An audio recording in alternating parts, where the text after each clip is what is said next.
WRAL News, your #1 source for local news. We cannot focus so much on the property damage that we forget why people are in the streets in the first place. Racism, excessive use of force, health disparities, poverty, white supremacy. These are wrong. They are ugly, but they are present. We must deal with them. Governor Roy Cooper speaking about 2 hours ago, addressing protests that turned to riots in downtown Raleigh and Fayetteville last night. And within the last 90 minutes, we learned more than 400 National Guard members will be activated to Raleigh, Charlotte, and other cities in North Carolina if those cities request that help. Thank you for joining us. I'm Deborah Morgan. And I'm Gerald Owens, who want to take you to scenes from downtown Raleigh last night. You can see on the right side of your screen. Tonight, we have crews across the area covering the aftermath of the protests and other gatherings happening today. WRAL's Rosalia Federa is following a protest in Rocky Mount. We want to go with her first, and we'll take her live. Rosalia, what are you seeing there right now? This is the same scene we've been seeing since we got here an hour ago, since this started. Very peaceful, but emotional. I want to have you take a look at the podium back there. We haven't really been able to give you a good shot. You can see the speakers up there, and that is what has been happening here. People speaking their truth, their message, what they want to get out. And everybody here listening, applauding, chanting back, that kind of atmosphere, not violent in any way. There are some police officers here. They're more staying to the back. But I just want to take you through the crowd, give you a sense of what Falls Road looks like here. When we first got here, it was mostly confined to this grassy area hill, but it's grown since we've been here. You know, people just filling up the road again. It's closed. The city closed down Battle Park around noon and shutting down this road and all access to this road. So the people here marched from a parking lot down the road at a movie theater to get here. And I want to show you where they stopped in front of this Confederate monument on Falls Road. And they said that this was purposeful, that this monument glorifies and celebrates the hatred and the violence that African Americans have felt for years. And that is why they picked this location to spread that message. Take a look at this crowd out here. I want to show you some of the signs people are holding. And we're going to read your signs, guys. Is that okay with WRAL? Enough is enough. Yeah, we know all lives matter, but Black lives matter too. Act like it. Hashtags. They're seeing signs like this all over, and just that kind of atmosphere of people coming together. No one getting violent in any way. No angry conversations. There's some people here tell me they are angry and they want things to change. And the cool thing about this is there are a lot of families here, a lot of young kids, parents wanting their kids to see this. I had a chance to talk to some of these kids here, and they were telling me, you know, that Black lives do matter. And even as young as that, they want people to know that and hear their voice. I want to try to talk to somebody here so you can hear it from them, hear why they're here. You can hear them clapping in response to what the speaker is saying. That's that noise that we've been hearing here. That's how loud it has been getting in agreement for what they're saying. Frankie, how are you? I'm doing fine. Now, you live in Rocky Mount. You're a business owner. Tell me how you're feeling here right now. I'm upset. I'm really upset. I've been crying all day. I've been watching the mayors throughout the city, especially the mayor in Atlanta. I like Atlanta, but what the mayor in Atlanta said this morning was that this is not us as a people, but this is us as a people. But the thing is, right now, is that we're just upset, and we don't know how in any other way to express our feelings. But as a local businessman here, I'm praying that Rocky Mount will not be like the other cities, because I don't want my building destroyed and tore up. But yeah, we're mad right now. We're upset. Thank you, Frankie, again, feeling that emotion. Oh, and it looks like they're about to march down Falls Road. But we're going to follow them, stay with them. We're going to send it back to you. All right, an orderly crowd there in Rocky Mount. Rosalia Federa on the ground for us. Thank you, Rosalia. WRAL's Amanda Lamb is live in downtown Raleigh, where more people are gathering there today. Amanda? Deborah, we are at the Wake County Justice Center, and I'm going to let Lauren DeSarmo show you the across the street view. That's the Wake County Courthouse, the old courthouse. As you can see, there are barricades all around both of these buildings. These officers are ready for whatever may happen tonight. As you saw last night, there was a lot of violence, a lot of destruction right here in this area. A group did announce today that they were going to come down here. They were going to do a die-in. That hasn't happened yet, but we are here waiting to see what's going to happen. There's just a handful of protesters across the street. We've talked to them. They are actually not from Raleigh, from another area. And we talked to them about the violence. They told us they believe that people were actually paid to commit some of the violent acts last night. Of course, we have no way to confirm that. But again, if you look around, these officers are ready. Check out these barricades right here in front of the Wake County Justice Center. Now, this is where I come to work every single day during a regular week at WRAL. I've never seen anything like this. It's just unbelievable. And then it goes all the way down right here. This is the Wake County Public Safety Center, and that houses the Wake County Sheriff's Office. So pretty much all of these public buildings are being protected, and it's not just on this side.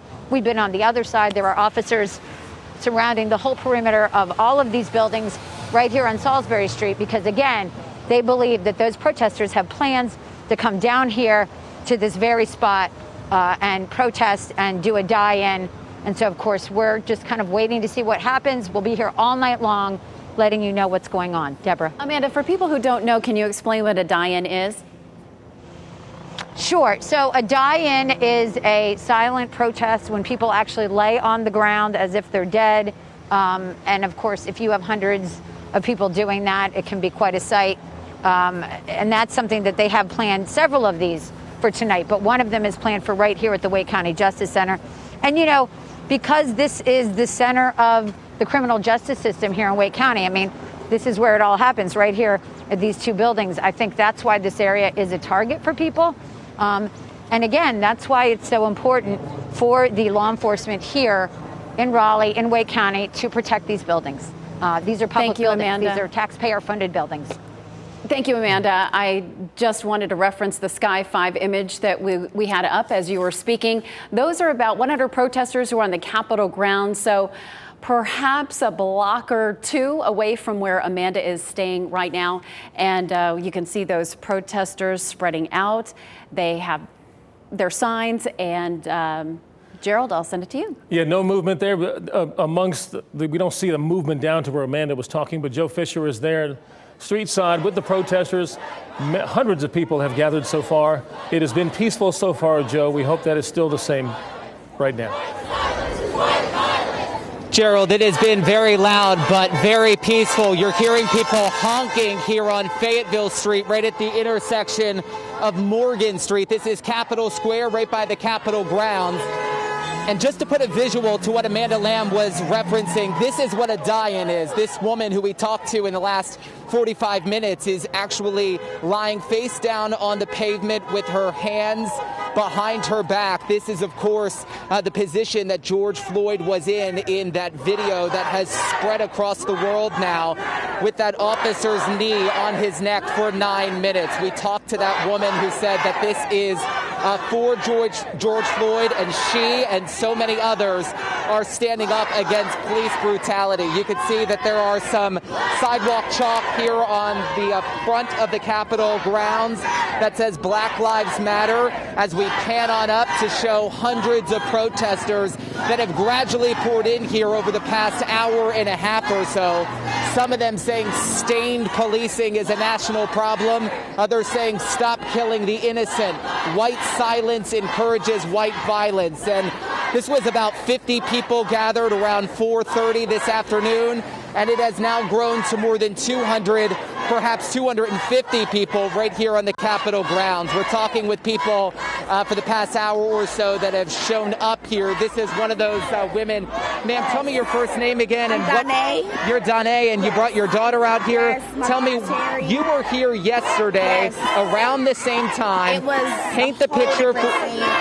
It was so extreme. The police were tear gassing every single block back to back. Just people were fleeing, big clouds of tear gas everywhere. I had to run. I was so thankful I didn't have my daughter with me because it was extreme out here yesterday. Are you hoping things stay peaceful as they have for the past hour tonight? Yes, because the fighting, the tear gas, that's not needed. We just want to protest and get our word out and get the issues heard for our children, for our community. for our safety, because the police are here to protect us, not to shoot us down and kill us. So we just want to make awareness in words so that they can hear our cries and our issues and help us and not kill us. Thank you so much for talking to us. We do appreciate it, and we're going to continue to monitor the situation here in downtown Raleigh throughout the night. Back to you. And that message getting through to that little girl who says Black Lives Matter, the next generation. Joe Fisher, live in Raleigh. Thank you, Joe. We'll check back with you a little bit later.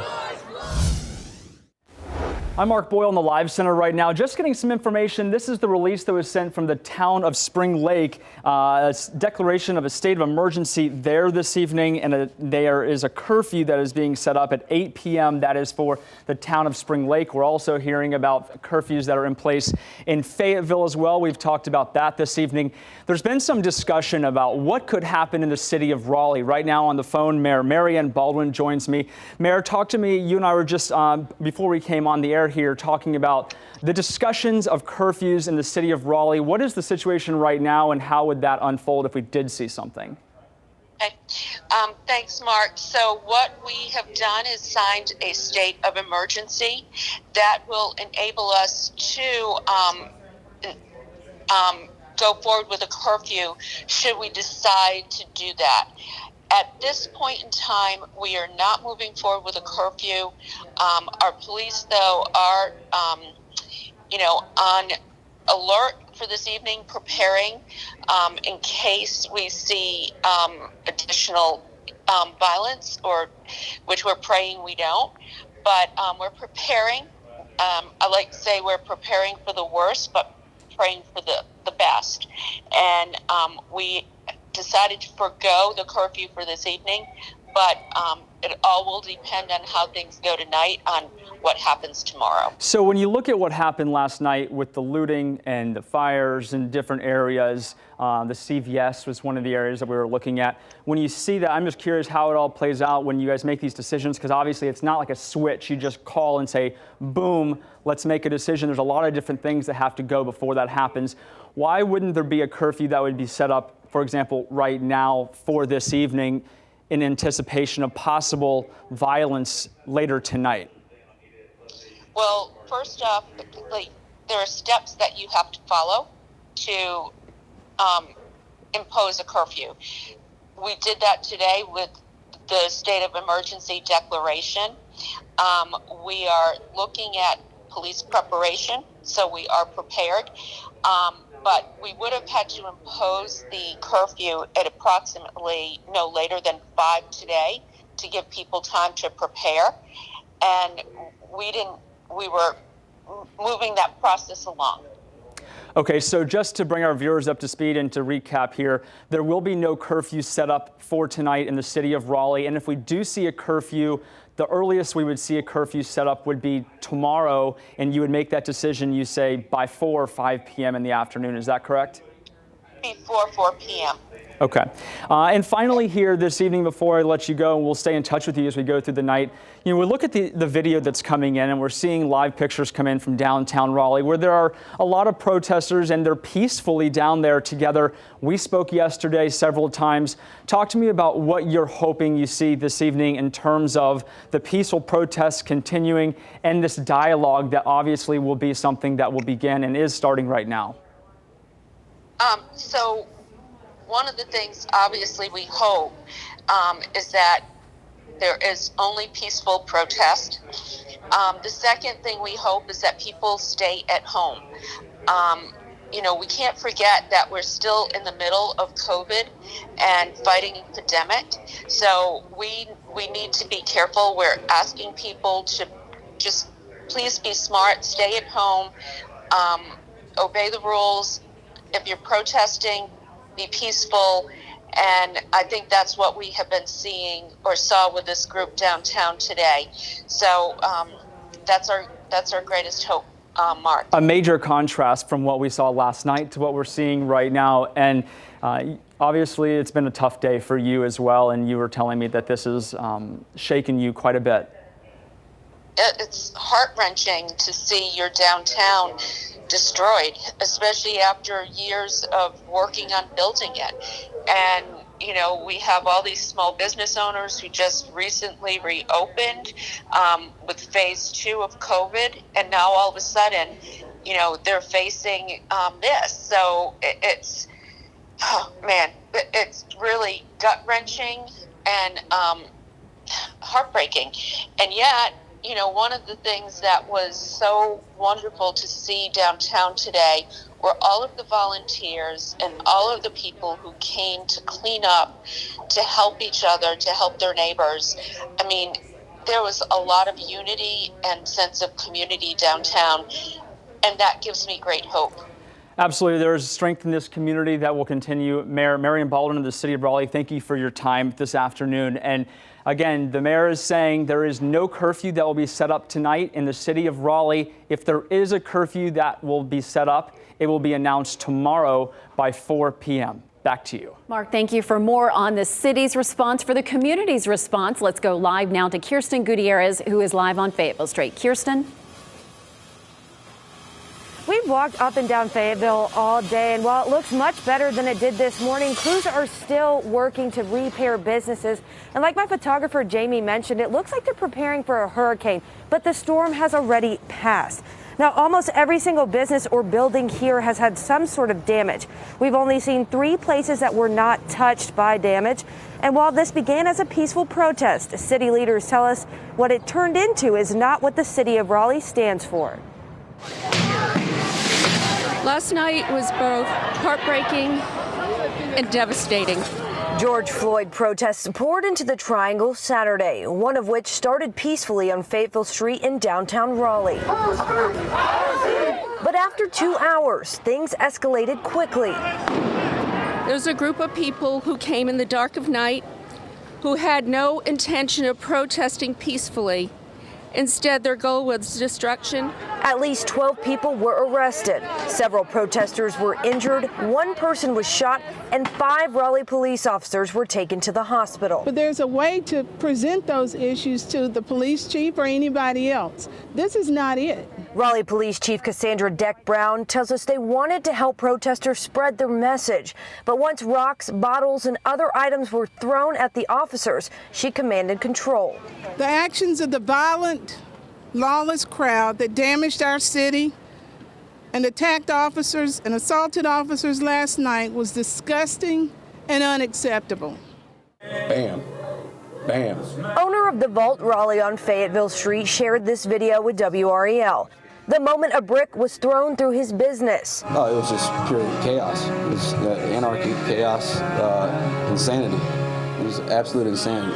Insanity that Chief Deck-Brown will not allow in her jurisdiction. It wasn't community that came out yesterday. Amen. Community is in place right now, cleaning up the sidewalks.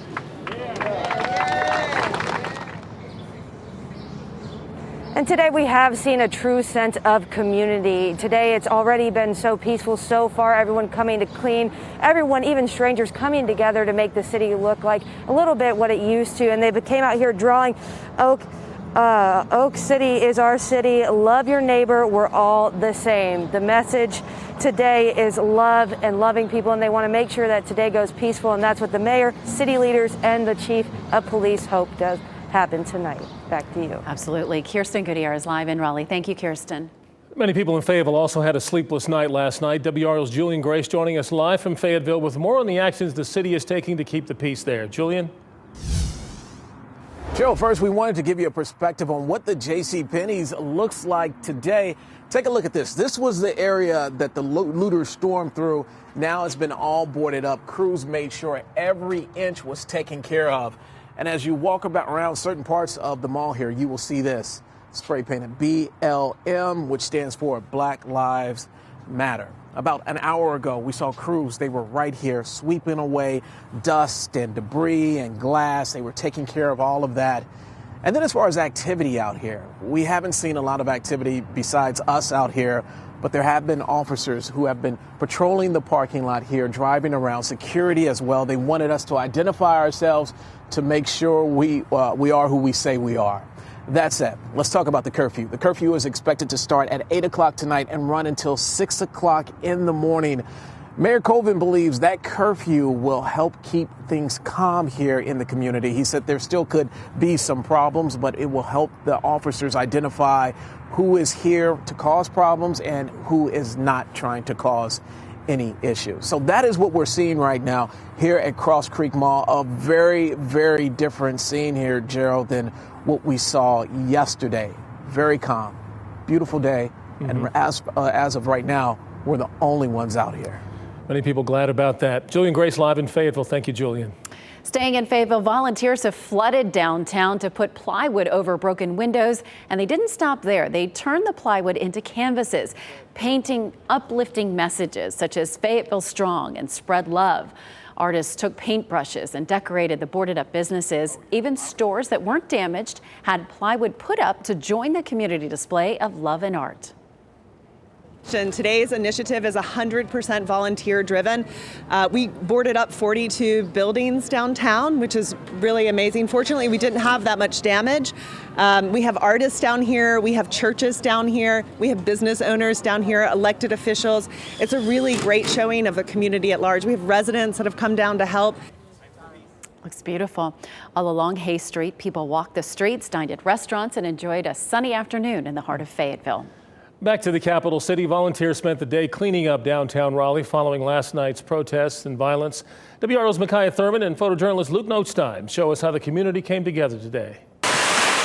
Any weekend, downtown Raleigh normally bustling with music and visitors. Sunday, the tone much different, with the sounds of sweeping on every corner from dozens of hometown volunteers. We're grateful to be alive and to be able to assist. And we're here to show solidarity and unity. Church groups, families, and business owners came together to remove the debris of last night's destruction. What started as a peaceful protest devolved into chaos and rioting. Local businesses attacked for no reason. We are all saddened and probably angry to some extent. However, this is not the way to correct a wrong. We also need the injustice to be addressed. Yes. But we also need love to prevail, and so we stand for both of those. Erin Banks attended the protest when it was peaceful. When she heard of the later rioting, she decided to step up. I wanted to come back today to show that Raleigh is still beautiful, it's still peaceful, and that's what I've experienced here. There's lots of people helping out, lifting a hand, cleaning up. As this community bands together, leaders remain hopeful that the city doesn't see another night of mayhem. Micaiah Thurman, WRAL News. A team of volunteers, young and old, down there to help clean things up. Now, the Downtown Raleigh Alliance says it no longer needs volunteers to show up if you thought about doing so. Due to hazardous conditions, they hope to clean up the damage with professional crews. All right, we are going to send it now to WRAL's Amanda Lamb, who is live in downtown Raleigh with what's expected out there. I'm hearing a lot of honking of horns, Amanda. That's right, Deborah. So as you can see, this large crowd, a couple hundred people, has gathered right here at the old Capitol. Very peaceful so far. People with signs, people chanting. There are cars going by, beeping, showing their signs of support. And initially, we were told this group was going to be marching and going to the Justice Center, which is about 2 blocks away. But so far, that hasn't happened. So we're just kind of monitoring what's going on here. Again, so far, it's been pretty peaceful. You can hear right now, they're saying George Floyd. And obviously, they have also talked about not being able to breathe, just different chants in support of this. Let's see if we can talk to some of the people who are out here today about why they came out. Hey, ladies, how are you guys? We're from WRAL. Could we talk to you for a second about why you came out? I'm just out here trying to support people who are obviously oppressed all the time and who need a voice. So I don't know them. And I came to pray. I came to pray because whatever is going on, unless the Lord get involved in it, it won't be solved. Human beings do not have the antidote for anybody.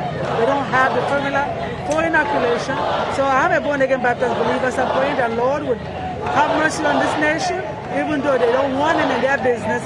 For the ones who live here, who do want it, because statistics says 51% of this nation's population are Christians. And for our sakes, I'm saying, give us the antidote, let people have freedom to come out and work, and give people a sense to understand that he knows what they're going through, and the cops too, to have their mind to know that these are lives responsible. Not just, serve them, we're supposed to also protect them. So well, thank you so much for your time, ladies. I really appreciate it. Thank you. And again, a lot of people very passionate right now. As you can see behind me, Lauren's going to show you just peacefully protesting. And hopefully that will be what we see tonight. We will continue to follow this. We certainly hope that it will stay peaceful tonight. Amanda Lamb live in downtown Raleigh. Thanks, Amanda. And one thing very apparent in that shot was it is a very sunny day, a beautiful weather day here this Sunday, Zach. That humidity now is gone off for just a few days. Yes, gone for a few days for the last day of May, the first day of June. Really, these are the next days that we will want to enjoy. We all know that June in North Carolina gets rather humid, and that's arriving midweek this week. Really only a few clouds over downtown Raleigh, and this evening, if you're heading out for a walk, mostly clear sky.